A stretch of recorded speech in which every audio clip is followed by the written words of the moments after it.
Everyone, welcome back to your free online learning platform जिसका नाम है लेट्स स्टडी इंडिया। मेरा नाम अवंतिका सिंह है और आज इस वीडियो लेक्चर में हम सेमेस्टर 4 की यूनिट 4 का टॉपिक स्टार्ट करने जा रहे हैं। हम पढ़ेंगे इस वीडियो लेक्चर में क्लोनल सिलेक्शन। हम क्लोन्स की सिलेक्शन कैसे करते हैं, ये एक थ्योरी है बेसिकली, क्लोनल सिलेक्शन थ्योरी इन इम्यूनोलॉजी। इम्यूनोलॉजी से रिलेटेड ये थ्योरी है, कैसे इम्यून सिस्टम में क्लोनल सिलेक्शन वर्क करता है। इसमें बेसिकली बी सेल्स जो होती है ना, बी सेल्स प्रोड्यूस होती हैं अल्टीमेटली। स्टेम सेल्स होती हैं हमारी, स्टेम सेल से बनती हैं प्रिकर्सर सेल्स, इन्हीं को बोलते हैं प्रिकर्सर बी लिम्फोसाइट्स। देन इससे हमारी बी सेल्स बनती हैं। ये कई तरीके की बी सेल्स बनती हैं, ठीक है। और ये आप देख रहे हो अलग अलग इसके पास एंटीबॉडीज है, तो इसके पास जो बाहर एंटीबॉडीज होती है ना, वो एंटीजन स्पेसिफिक होती है। फॉर एग्जाम्पल ये किसके लिए काम कर रही है, वायरस के लिए, ये बैक्टीरिया के लिए, ये प्रोटोजोआ पे एक्ट करेगी। तो अलग अलग बी सेल्स जो होती हैं वो अलग अलग बाहर से आए हुए एंटीजेंस पे एक्ट करती हैं। उनको क्या करेंगी, तुरंत मार के शांत करा देंगी, ठीक है। मतलब इनके होते हुए बाहर से कोई भी अंदर नहीं आ सकता और आ करके आपको हार्म नहीं कर सकता। तो यही सिस्टम को हम पढ़ेंगे कि कैसे ये सिलेक्ट करती हैं और सिलेक्ट करके कैसे कैसे काम करती हैं बी सेल्स। तो चलिए स्टार्ट करते हैं आपका टॉपिक। पहले समझते हैं इसकी हिस्ट्री के बारे में, यानी कि इसकी सबसे पहले शुरुआत कहाँ से हुई। सबसे पहले एक साइंटिस्ट आए थे जिनका नाम था पॉल एनरिच। ये 1900 में इन्होंने काम किया था और इस सिस्टम को इन्होंने नाम दिया था, इस सिस्टम, कौन से सिस्टम की बात हो रही है यहाँ पे क्लोनल सिलेक्शन सिस्टम की बात हो रही है, ठीक है। तो क्लोनल सिलेक्शन को इन्होंने नाम दिया था side chain theory. Side chain theory मतलब इन्होंने कहा था कि कई सारी चेन्स जो होती है ना वहां प्रेजेंट होती है। कहाँ प्रेजेंट होती है, लिम्फोसाइट्स में, यानी लिम्फ पे, लिम्फ नोड्स पे।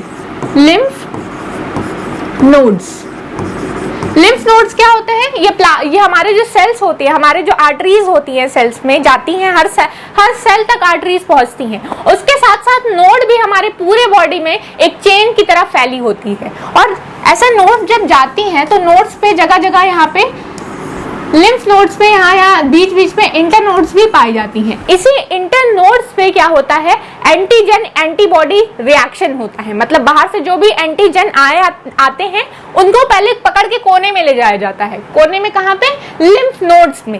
लिम्फ नोड्स में पकड़ के मारा जाता है। कौन मारता है, हमारी बी सेल्स पकड़ के क्या करेंगी, इसको धुलाई करेंगी अच्छे से और फिर इसको शांत करा देंगी। तो यही सेल इन्होंने कहा कि चेन ऑफ रिएक्शंस होते हैं। कई सारी जो चेन्स में ये प्रोटीन रहती हैं, यहाँ पे प्रोटीन्स रहती हैं कई सारी, और एक के बाद एक को क्या करती जाती है, एक्टिवेट करती जाती हैं। एक एक्टिवेट होगी दूसरे को उठा देगी, उठो भाई आ गए भाई साहब, इनको ठिकाने लगाना है। फिर अगली वाली क्या करेगी, अगले को एक्टिवेट कर देगी। तो इस तरीके से क्या होता है, ये अगले वाले को एक्टिवेट करती जाती है। तो इनको बोलते हैं, इन चेन्स को बोलते हैं C1 C2 then C3, then ये एक्टिवेट करेगी C4 को। तो इस तरीके से ये प्रोटीन जो होती हैं ये चेन के फॉर्म में आगे की ओर एक दूसरे को एक्टिवेट करते जाती हैं और चेन का एक प्रोसेस जो है वो स्टार्ट हो जाता है। इसीलिए इन्होंने इसका नाम दिया था साइड चेन थ्योरी। किसने, पॉल एनरिच ने। देन 1955 में डेनिस इम्यूनोलॉजिस्ट थे, मतलब डेनिस में रहने वाले एक इम्यूनोलॉजिस्ट थे। इम्यूनोलॉजिस्ट किसको बोलते हैं, जो इम्यून सिस्टम की स्टडी करते हैं। इनका नाम था नील्स जर्ने। नील्स जर्ने ने एक्चुअली में इन्होंने क्या बताया कि ये जो हमारी एंटीबॉडी है, एंटीबॉडीज क्या होती हैं, सबसे पहले एंटीबॉडीज वो होती हैं जो एंटीजन के खिलाफ लड़ाई करती हैं। एंटीबॉडी हमारे बॉडी में रहती है और ये बाहर से आने वाले फॉरेन पार्टिकल से लड़ती हैं, यानी एंटीजन से लड़ती हैं। एंटीजन क्या होते हैं, वायरसेस, बैक्टीरिया जो बाहर से आते हैं। तो इनके खिलाफ ये क्या करती हैं, ये एंटीबॉडीज प्रोड्यूस करती हैं और ये बहुत जल्दी इस इन्फेक्शन को डिसइंफेक्ट कर देती हैं, ठीक है। मतलब लड़ाई करने के बाद क्या करेंगे, इन्फेक्शन को गायब कर देंगी और हमारी बॉडी वापस से हेल्दी हो जाएगी। तो इस सिस्टम को इन्होंने कहा था सबसे पहले जब ये इसकी डिस्कवरी हो रही थी, इसकी क्लोनल सिलेक्शन थ्योरी की, तो इन्होंने कहा था कि एक टाइप की एंटीबॉडी जो होती है जो उससे मैच करती है, स्पेसिफिक होती है। इन्होंने कहा था कि स्पेसिफिक होता है सिस्टम, जैसे ये बैक्टीरिया है तो उससे यही वाली प्रोटीन, ठीक है, ये वाली प्रोटीन ही लड़ने जाएगी, या फिर ये वायरस है तो उससे दूसरी तरीके की प्रोटीन लड़ने जाएगी। तो स्पेसिफिक होता है एंटीजन एंटीबॉडी रिएक्शन, जैसे लॉक और की की तरह होता है ना, तो वैसे ही बिल्कुल रिएक्शन होता है। जैसी एंटीबॉडी रहेगी, जैसा एंटीजन रहेगा वैसी एंटीबॉडी उस पर एक्ट करेगी, वैसी बी सेल्स उसको जाके पकड़ लेगी, ठीक है। तो स्पेसिफिकली काम होता है। जैसे हमारे गवर्नमेंट के सिस्टम में भी जैसे काम होता है ना कि ये क्रिमिनल ऑफेंस है तो ये वाली कोर्ट सिस्टम इसको देखेगी, तो लोकल लेवल पे काम हो रहा है तो लोकल सिस्टम देखेगी, लोकल डिस्ट्रिक्ट पे यहाँ पे काम होगा। और अगर यही सिस्टम क्या हो रहा है कि नेशनल लेवल पे कोई क्राइम हो रहा है तो वहां पे क्या हाई कोर्ट उसको देखेंगी या फिर सुप्रीम कोर्ट उसको डील करेंगी। तो इस तरीके से एक सिस्टम बना हुआ है इसमें भी कि कौन से एंटीबॉडी, जो हमारी एंटीबॉडी है वो स्पेसिफिकली काम करती है, कौन से एंटीजन के लिए कौन सी एंटीबॉडी काम करेगी, ये ऑलरेडी डिसाइडेड होता है। ये किसने बता दिया था? ये नील्स जर्ने ने बता दिया था। देन हमारे साइंटिस्ट आए थे बुर्नेट, ठीक है। बुर्नेट ने ये क्लोनल सिलेक्शन थ्योरी नाम दिया था। ये जो नाम है आज के टाइम में क्लोनल सिलेक्शन थ्योरी, ये किसने दी थी? ये बुर्नेट ने ही दी थी। इन्होंने अपना वर्क अपने पेपर में ऑस्ट्रेलियन जर्नल ऑफ साइंस में प्रिंट कराया था और इन्होंने बताया था कि क्लोनल सिलेक्शन थ्योरी में क्या होता है कि क्लोन्स बनते हैं। बी सेल जो है अपने तरीके के कई सारी कॉपीज बना लेती है। जैसे मान लीजिए, इसको हम समझते हैं एक डायग्राम के थ्रू।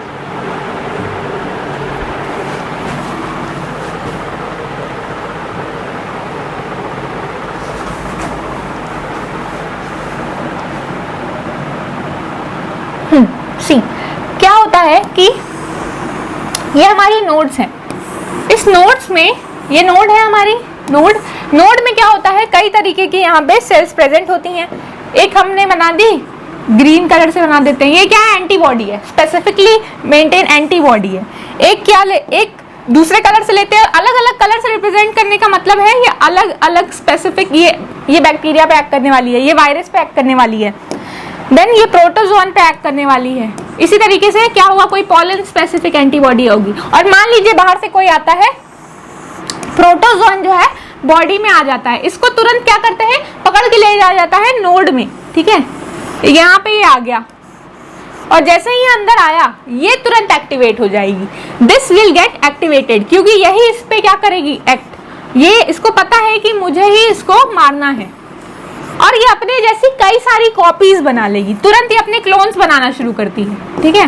ये अपने क्लोन्स बनाना शुरू करती है, इसी को बोलते हैं प्लाज्मा सेल्स, ठीक है। अपने जैसे कई सारी कॉपीज बनाते हैं, इसीलिए इसका नाम हुआ क्लोनल सिलेक्शन थ्योरी, क्योंकि क्लोन्स तैयार हो गए इसके जैसे आइडेंटिकल। और इसके साथ साथ ये एक मेमोरी सेल्स भी बना लेती हैं। मेमोरी सेल्स का काम क्या होता है ना, बस याद करके रखना कि अगली बार ये आएगा तो कैसे इससे डील करना है, कौन सा मैकेनिज्म अपनाना है इसको किल करने के लिए, ठीक है। और जब इसके बाद जब इसको मार दिया जाता है तो मैक्रोफेज आकर के इसको खा जाती है, ठीक है। मैक्रोफेज एक सेल्स होती हैं, वो अमीबा की तरह मूव करती रहती है, पूरे बॉडी में ही घूमती रहेंगी ऐसे, ठीक है। और अमीबा की तरह पूरे बॉडी में घूमती है, जहां पे भी कोई वेस्ट इनको नजर आता है तुरंत उसको फैगोसाइटोसिस से इनगल्फ कर लेती है। फैगोसाइटोसिस मतलब होता है किसी भी सॉलिड पार्टिकल को अंदर खा जाना, तो फैगोसाइटोसिस के मेथड से ये क्या करती है, उसको खा जाती है।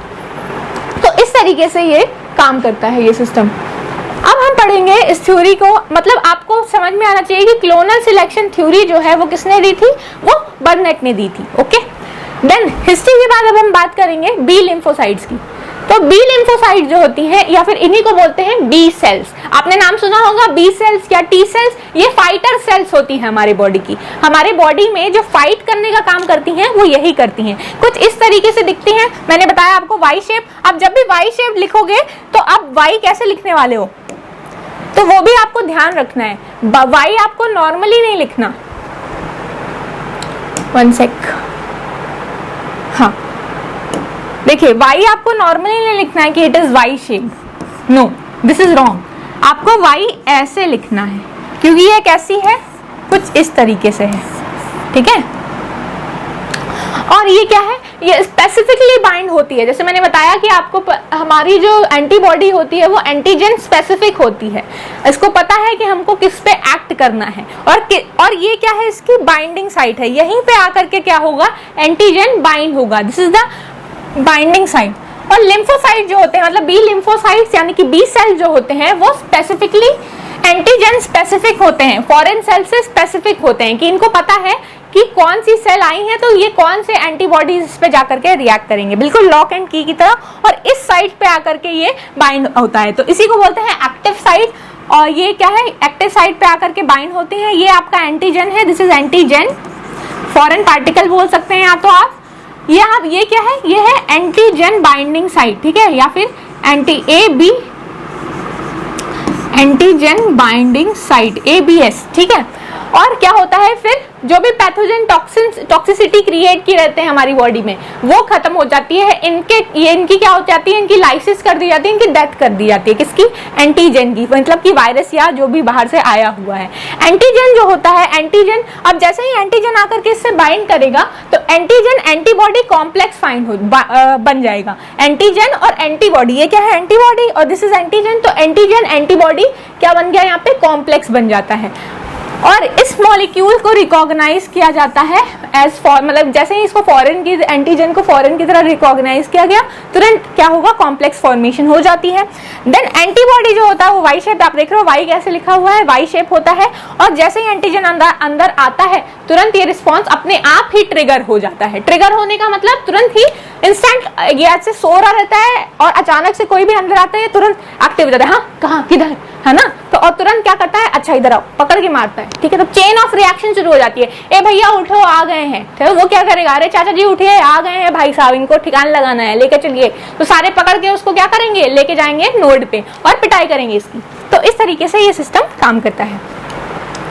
Then memory cells, memory cells मैंने बताया दो तरीके की सेल्स जनरेट होती हैं। एक होती है प्लाज्मा सेल्स, जो कि उसको पीटने का काम करेंगी, जैसे कि अभी बी सेल्स कर रही थी ना, तो बी सेल्स क्या करती हैं, ये पिटाई करने का काम करती हैं, किसकी, एंटीजन की। और इसके साथ साथ बनती है हमारी मेमोरी सेल्स, ये याद रखने का काम करती हैं कि अगले बार, ये देखो ये दिख रहा है, तो इस डायग्राम में ये क्या है, ये है हमारी सेल, सेल के बाहर क्या है, ये है रिएक्शन हो रहा है, ये इसकी क्या है, एंटीबॉडी, और बाहर ये ग्रीन कलर का क्या है, ये आया है दुश्मन, यानी कि एंटीजन। और ये क्या करे, अच्छा अब मैं इसको याद रखूंगा, अगली बार ये आएगा तो इसके कैसे पिटाई करनी है, कैसे इसको ठिकाने लगाना है। तो मेमोरी याद करके रखता है। इसीलिए कहते हैं कि एक पर्सन को एक बार corona virus, sorry chicken pox हो गया तो दोबारा चिकन पॉक्स से वो इम्यून हो जाता है, दोबारा जल्दी उसको वो नहीं होता है। बट अगर जैसे आरएनए, यहीं पे आरएनए जैसा वायरस है, आरएनए वायरस क्या होता है ना, ये जल्दी जल्दी मॉडिफाई करता है अपने आप को, तुरंत मॉडिफाई करता है, तो हमारी सिस्टम उसको याद तो कर ही रहती है कि अच्छा ऐसा होगा, बट वो शेप बदल के बहरूपिये की तरह चला आता है। तो कोरोना वायरस अपना शेप आप देख रहे हो, जल्दी जल्दी अल्फा बीटा ऐसे नाम देते जा रहे हैं, तो ये कप्पा, ये क्या है, अपना शेप चेंज करता जा रहा है। तो आरएनए वायरस बहुत जल्दी जल्दी मॉडिफाई होते हैं, और मॉडिफाई होने की वजह से हमारी सेल्स उसको वापस से रिकॉग्नाइज नहीं कर पाती है। इसीलिए कोरोना की कई वेव्स आई, कई बार लोग इससे इन्फ्लुएंस हुए, कई बार लोग इससे कोरोना की बीमारी से ग्रसित हुए। तो ये क्या होते हैं, इसमें दो तरीके की मेमोरी सेल्स, दो तरीके की होती है, एक होती है बी लिम्फोसाइट्स या बी सेल्स, एक होती है टी लिम्फोसाइट्स या टी सेल्स, ठीक है।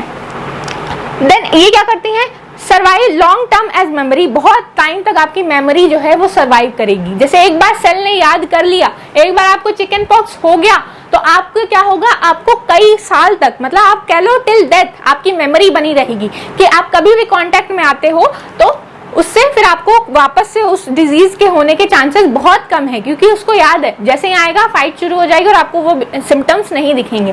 तो मेमोरी सेल जो है वो बहुत लॉन्ग टर्म के लिए सर्वाइव करती हैं, वो स्टोर हो जाती हैं अगले बार के लिए, कि अगले बार कोई, तो सेकेंडरी जब एक्सपोजर होता है, दूसरी बार जब आता है वही, जैसे कि एक बार क्या हुआ, मैं एग्जाम्पल ले रही हूँ बार बार वही, क्योंकि आप सब उससे वाकिफ हैं कि एक बार चिकन पॉक्स हो गया तो सेकेंड टाइम आप जब भी किसी ऐसे पर्सन के कॉन्टेक्ट में आते हैं जिससे चिकन पॉक्स है, तो सेकेंडरी एक्सपोजर में क्या होगा, बहुत तेज रैपिड रिस्पॉन्स होगा। वो आया नहीं कि उसको मार के पटक देंगे, ठीक है, उसको क्या कहेंगे, चलो सो जाओ निकलो।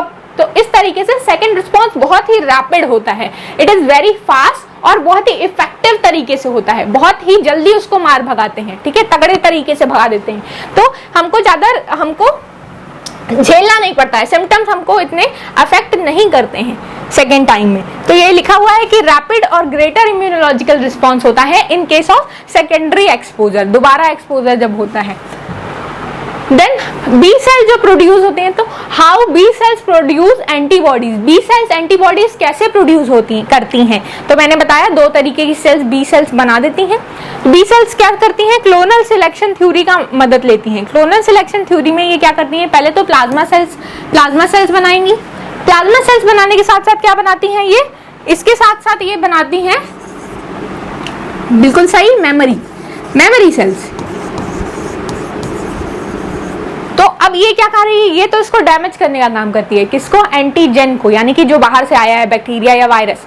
और मेमोरी सेल्स क्या करने वाली है, मेमोरी सेल्स याद रखने वाली है कि किस तरीके से इसको मारना है, मुक्के से मारना है या थप्पड़ थप्पड़ लगाना है। तो फिर अब कैसे ये मरेगा उसको याद करना है। तो इसने इसका शेप याद कर लिया कि अगले बार आएंगे भाई साहब तो बहुत जल्दी से इनको क्या करेंगे, बाहर निकाल के फेंक देंगे। इस अभी जो बहुत पहले टाइम में आपको तो सिम्टम्स दिखते हैं, फीवर होता है, आपको स्वेलन होते हैं, किसी भी बीमारी में आपको कहीं फर्स्ट टाइम एक्सपोजर में आपको रिएक्शंस आते हैं, आपको मतलब रिएक्शन करती है आपकी बॉडी, वहां पे रेड हो जाएगा किसी चीज की वजह से, एलर्जिक रिएक्शन होगा, या फिर वहां पे स्वेल हो जाएगा, या फिर आपको फीवर होगा या स्नीजिंग सिम्टम्स। तो वो सब सिम्टम्स पहली बार में होते हैं, लेकिन सेकंड टाइम में वो सिम्टम्स भी नहीं आते, आपको पता भी नहीं चलता, आपकी बॉडी हर सेकंड लड़ाई कर रही रहती है बाहर के डस्ट पार्टिकल से, बाहर के पॉलन ग्रेन से, जो भी चीजें अंदर आ रही हैं फॉरेन। तो ऐसा तो है नहीं कि हमारा जो इन्वायरमेंट है उसमें बैक्टीरिया वायरसेस नहीं है, बिल्कुल है, लेकिन आपकी बॉडी उससे इतनी ज्यादा क्या हो गई, इम्यून हो गई है कि आपको रिस्पॉन्स भी आपको समझ में नहीं आता, अंदर लड़ाई हो रही है लेकिन आपको पता नहीं है। ठीक है,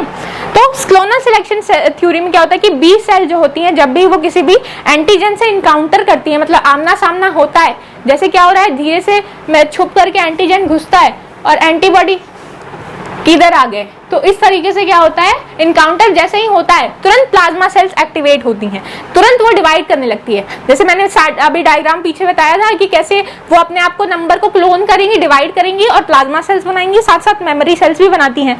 देन ईच बी सेल जो होती है वो एंटीबॉडी होती है, हर बी सेल्स में एंटीबॉडी होती है, और जो कि क्या करेगी, रिकॉग्नाइज करेगी और डिटरमाइन, मतलब क्या करेगी, एक ये मेमोरी और एक बार प्लाज्मा सेल्स बना लेती हैं। और ये क्या है, ये कहाँ बनती हैं, स्टेम सेल्स में बनती हैं, मैंने आपको बताया। एडल्ट्स के केस में क्या होता है कि हम देखते हैं कि ये जो सेल्स हैं यानी कि बी लिम्फोसाइट सेल्स है वो बोन मैरो में बनती है। यही जो फीटस में क्या होता है, फीटस यानी कि बच्चा जो अभी माँ के वॉर्म में है, तो अभी एम्ब्रियो बनेगा, तो फीटस के केस में ये लिवर सेल्स में बनता है, क्योंकि बच्चों में क्या होता है, छोटे बच्चों में अभी बोन तो डेवलप हुई नहीं रहती है, बोन तो बनी नहीं रहती है, क्योंकि अभी बोन डेवलप होने में टाइम लगता है, लेकिन लिवर सेल्स पहले बन जाती हैं। तो इसी लिवर सेल्स में क्या होता है, बी लिम्फोसाइट्स और टी लिम्फोसाइट्स बनती हैं। फिर ये जैसे ही बी लिम्फोसाइट्स और टी लिम्फोसाइट्स बनती हैं, ये मैच्योर होते ही, जैसे ही मैच्योर होती हैं बी सेल्स तुरंत कहां पहुंच जाती हैं, लिम्फ नोड्स में, यानी कि लिम्फेटिक सिस्टम में। लिम्फेटिक सिस्टम के अंदर क्या आता है, lymphatic system consist of lymph nodes, यानी कि लिम्फ नोड्स में पहुंच जाती हैं, और साथ साथ यहाँ पे लिम्फ नोड्स क्या होते हैं, वो रीजन जो लिम्फ के अंदर नोड्स बने होते हैं, जो जिसका डायग्राम में बनाई थी, साथ साथ स्प्लीन में भी पहुंच जाते हैं, क्योंकि भाई फाइट तो वहीं हो रही है, तो जहां पे लड़ाई हो रही है, युद्ध छिड़ा हुआ है, वहां सैनिकों को पहुंचना बहुत जरूरी है। तो ये जो लिम्फोसाइट्स हैं वो वहां पे पहुंच जाते हैं, हाँ, लिम्फ नोड्स पे और स्प्लीन में। स्प्लीन क्या है, ग्रेवयार्ड ऑफ आरबीसी, आप सभी ने पढ़ा होगा, तो यहाँ पे ये पहुंच जाते हैं। और अब इसका जो अभी तक हमने समझा है उसका हम डायग्रामेटिकल रिप्रेजेंटेशन देखेंगे कि हो क्या रहा है। यहाँ पे आप बहुत सारी सेल्स देख रहे होंगे, बहुत सारी बी सेल्स हैं। बी सेल्स कई तरीके की हैं, लेकिन बाहर से जो एंटीजन आया है तो इसने पहचान लिया, किसने, हमारे सेल्स ने पहचान लिया कि किससे, इसने क्या किया कि अच्छा ये मेरा पेशेंट है, इस डॉक्टर ने समझ लिया कि ये मेरा पेशेंट है, मुझे इससे डील करना है। जैसे स्पेसिफिक होता है ना कि ये कार्डियोलॉजिस्ट है, ये क्या करेंगे, दिल की बीमारी से डील करेंगे, ये बोन की बीमारी से डील करेंगे, इस तरीके से जो पेशेंट आएगा वो स्पेसिफिक कॉर्नर में भेज दिया जाता है, यानी कि जो एंटीजन आएगा वो उससे स्पेसिफिक एंटीबॉडी ही डील करती है। तो ये बी सेल्स जो है इसने समझ लिया कि हाँ ये मेरा मरीज है, इसने तुरंत इसको पकड़ा और अपनी कॉपीज बनाने लगा। तो ये क्या है, सेल क्या करेगा, तुरंत प्रोलिफरेट, यानी कि नंबर ऑफ कॉपीज बनाएगा, अपने आप को मल्टीप्लाई करेगा। तो पहले क्या बनती है, एक साइड शुरू होती है प्लाज्मा सेल्स बनना, दूसरे साइड बनती है हमारी memory cells. Memory cell clones बनाती है अपने, यानी कि मल्टीप्लाई होंगे, अपने आइडेंटिकल कॉपीज बनाएंगी, और ये क्या करेंगी, ये मेमोरी क्रिएट करके रख लेती है, यानी याद कर लेती है कि हाँ अगले बार इससे कैसे डील करना है, इनको कैसे ठिकाने लगाना है। लेकिन ये जो सेल्स होती हैं, ये कौन सी सेल है, ये फाइटर सेल्स है, ये बी सेल्स है। बी सेल्स यानी प्लाज्मा सेल्स है, ये प्लाज्मा सेल्स भी क्लोन्स बनाएंगे अपने, कॉपी, ये डिवाइड होते जाएंगे और कई सारे कॉपीज बनाएंगे, और ये मारेंगे किसको, बैक्टीरिया को या वायरसेस को, और इसको किल कर देंगे। ठीक है, तो इस तरीके से उसको डील करते हैं। और ये याद करने वाला है कि अच्छा जैसे क्या होता है, प्राइमरी रिस्पांस में एक बार लड़ाई होगी तो जैसे एक एंटीबॉडी भेजेगा तो उससे काम नहीं बना, दूसरे तरीके से मारने की कोशिश की नहीं मरा, तीसरे बार तीसरे तरीके से मारने की कोशिश की तो काम बन गया। तो अब इसको ये याद कर लेगा कि हाँ कौन से वाले तरीके से ये मरने वाला है। तो ये मेथड क्या होता है, इस तरीके से काम करता है। Then types of immune response.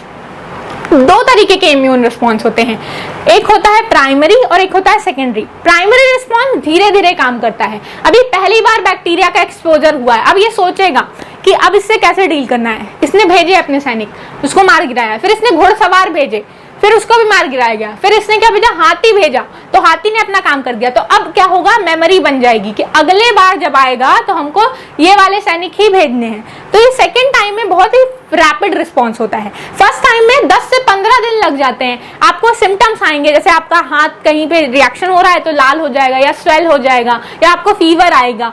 लेकिन इस केस में होता है सेकेंड रिस्पॉन्स बहुत ही फास्ट होता है, रैपिड होता है, तुरंत क्या और इफेक्टिव तरीके से होता है। बहुत तुरंत क्या होता है, आया नहीं कि मार के भगा दिया, आपकी बॉडी को पता भी नहीं चलता है। आप दिन भर में कितने डस्ट पार्टिकल्स, पॉलन ग्रेन्स और कितने ही ऐसे बैक्टीरिया वायरसेस से डील करते हो, क्योंकि बैक्टीरिया वायरसेस तो हर जगह उड़ रहे हैं, हमें दिख भी नहीं रहे, वो हमारे अंदर भी जा रहे हैं सांस के थ्रू, लेकिन हमारी बॉडी उनसे इम्यून हो गई है, उनको लड़ना आता है, तो आपको पता भी नहीं चलता है कि आप किसी से अंदर फाइट भी कर रहे हो।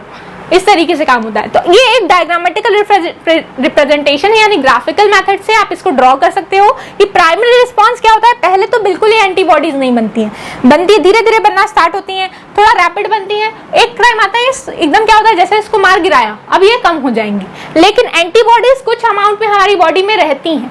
ये जब सेकंड एक्सपोजर होता है तो बहुत फास्ट रिएक्ट करती हैं, तो दैट सेकंड एक्सपोजर में बहुत ही इफेक्टिव तरीके से और फास्ट एक्सपोजर होगा, बहुत तेजी से एंटीबॉडीज बढ़ेंगी और तुरंत इसको मार गिराएंगे, किसको, बाहर से आए हुए पैथोजन या एंटीजन को। ठीक है, तो ये आप डायग्राम और यही डायग्रामेटिकल रिप्रेजेंटेशन को, ये जो ग्राफ है उसी को डायग्राम में समझाया हुआ है कि प्राइमरी रिस्पॉन्स में ऐसे किल होता है और सेकेंडरी रिस्पॉन्स में कैसे एंटीबॉडीज बहुत ही रैपिड तरीके से बनती हैं, बहुत ही फास्ट अमाउंट में बनती हैं। तो ये देख रहे हैं यहाँ कम है, यहाँ पे एंटीबॉडीज बहुत ही ज्यादा मात्रा में है सेकेंड रिस्पॉन्स के टाइम।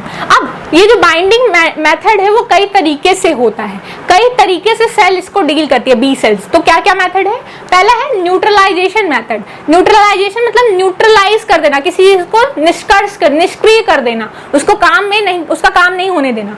तो ये बैक्टीरिया और वायरसेस है, उसको पकड़ लिया गया। ये वाई शेप क्या है, पर्पल कलर का, ये है, ये देखिए, ये बैक्टीरिया है, ये वायरस है, और पर्पल कलर की हमारी एंटीबॉडीज है। इसने पकड़ लिया और पकड़ के क्या किया, तुरंत इस साइड को ब्लॉक कर दिया, इसका काम रोक दिया। अब इसको जैसे ही पकड़ तो लिया, घेर तो लिया, इसको खा कौन जाएगा, इसको खा जाती है हमारी मैक्रोफेजेस। मैक्रो मतलब बड़ी, फेजेस सेल्स, बड़ी बड़ी सेल्स होती हैं, ये इनगल्फ कर देती हैं, किसी चीज को खा जाएंगी, खा करके क्या करेंगे, इसको डाइजेस्ट कर जाएंगी। ये अमीबा की तरह घूमती रहती हैं और ये क्या कहती है, सूडोपोडिया बना के किसी भी चीज को इनगल्फ कर लेती हैं। फैगोसाइटोसिस मतलब किसी भी सॉलिड पार्टिकल को अंदर इनटेक करना। देन ये मेथड क्या है, एग्लूटिनेशन। एग्लूटिनेशन मतलब होता है एक क्लम्प बनना, किसी चीज का इकट्ठा हो जाना, टुगेदर एक चीज क्या हो, समूह बन जाए, किसी चीज, कोई चीज क्लम्प बन जाए। तो यहाँ पे क्या रहा है, कई सारी बैक्टीरिया, आप देख रहे थे कि बहुत टाइम लगता है एंटीबॉडीज को प्राइमरी रिस्पॉन्स के टाइम समझने के लिए कि कैसे इससे डील करें, तब तक बैक्टीरिया मल्टीप्लाई हो जाएगी। लेकिन एंटीबॉडीज जैसे ही तैयार होती है तुरंत इसको घेर लिया जाता है, और घेर के क्या होता है, इसको वापस से मैक्रोफेजेस इनगल्फ कर जाते हैं।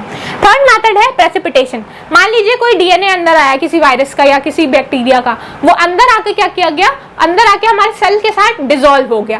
तो ऐसा नहीं है कि एंटीबॉडीज कहेगी ओहो अब क्या करें, तो डिसॉल्व हो गया, अब चलो घर चलते हैं, अब तो डिसॉल्व हो गया, अब तो दिख ही नहीं रहा है, अब तो हम क्या करेंगे, हार ही मान जाएंगे। ऐसा नहीं होता, हमारी एंटीबॉडीज तब भी आपका क्या है, हार नहीं मानती, जिस तरीके से आपको भी हार नहीं मानना चाहिए। तुरंत ये क्या करेंगे, इसको प्रेसिपिटेट करके बाहर निकाल लेंगी, इसको क्या करेंगे, लिक्विड फॉर्म में से सॉलिड बना के बाहर निकाल लेंगी। तो अब इसको पकड़ लिया, वापस से ये कौन खा जाएगा, मतलब क्या हो रहा था, लिक्विड में हमारे प्लाज्मा में, साइटोप्लाज्म में डिसॉल्व हो गया था बाहर का वायरल डीएनए, लेकिन इसको वापस से सॉलिड बना के पकड़ लिया गया।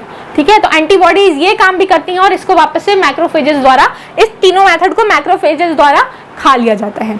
और ये मेथड, ये आपका सेकंड टॉपिक है, नेक्स्ट वीडियो लेक्चर में हम इससे डील करेंगे। यहाँ पे आप कुछ बेसिक समझोगे कि कॉम्प्लीमेंट सिस्टम क्या करता है। जैसे ही सेल्स अंदर आती हैं, ये सेल की लाइसिस करा देता है, जो सेल है वो अपनी कुर्बानी दे देता है कि हाँ भाई मेरे अंदर मैं डिफेक्टिव हो गया हूँ, तो खुद ही फट जाएगा। तो फिर क्या होगा, आगे जो है फिर तुरंत इसको मैक्रोफेजेस खा जाएंगे या फिर ये तुरंत डिसॉल्व कर दिया जाएगा। तो आगे क्या होगा, आगे ये वायरस या बैक्टीरिया आगे की ओर नहीं फैलेगा। तो इन्फेक्शन इसमें क्या होता है, इस मेथड में क्या होगा, कॉम्प्लीमेंट सिस्टम को हम नेक्स्ट वीडियो लेक्चर में डील करेंगे और डिटेल के साथ डील करेंगे। यहाँ बस आपको समझाने के लिए है कि ये अंदर आया और अंदर आते ही इसकी क्या होगी, सेल की लाइसिस हो जाएगी। तो इसी के साथ आपका ये वीडियो लेक्चर खत्म होता है। मिलते हैं नेक्स्ट टॉपिक के साथ नेक्स्ट वीडियो में। टिल देन पढ़ाई करते रहिए। Thank you very much.